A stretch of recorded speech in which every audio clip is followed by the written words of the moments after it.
curses of property investors is that you eventually run out of cash, and it's usually when you got really good at it.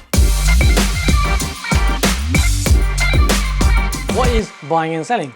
Well, as it says, you buy the property and then you sell the property. It's also known as flips, an American term that's being now used in the UK as well. So you're buying a property, you're selling the property. It's a trading business and you're making a profit while you're doing this. So you buy, you add value, and you sell the property. So you can use buying and selling as part of your strategy to create further funds, or buying and selling could be your trading strategy that you fully implement to create income for you, to create capital for you, and to fuel your further projects as well. You do it your way. You can use buying and selling to then generate capital and put it into an investment strategy like buy to let. Now, buying and selling can work really well across the country. Key metrics are you want to make sure that you're buying and selling for property values over £250,000.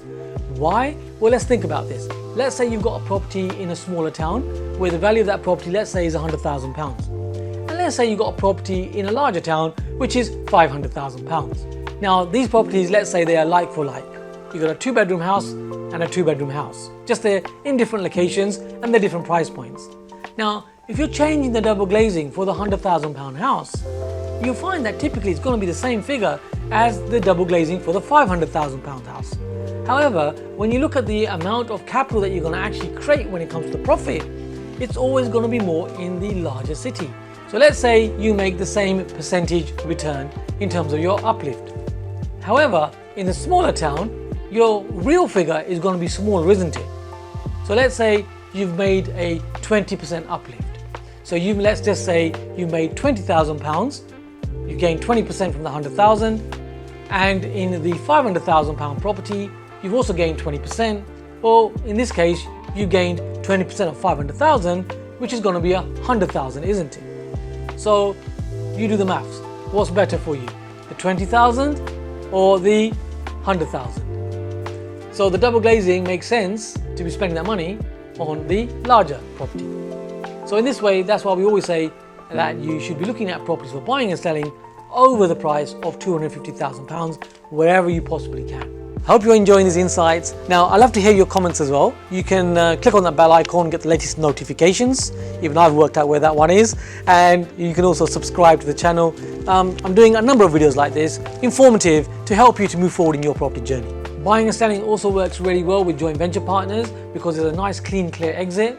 When it comes to taxation, there isn't any income tax because what you're doing is you're creating an uplift, so there's a profit margin there, and it's a nice clean strategy that you can be doing as you wish, part-time, or you can do this full-time too. Now, buying and selling works the best in a rising market because of course the market helps you to increase the value, and also buying and selling can work for you in a downward market.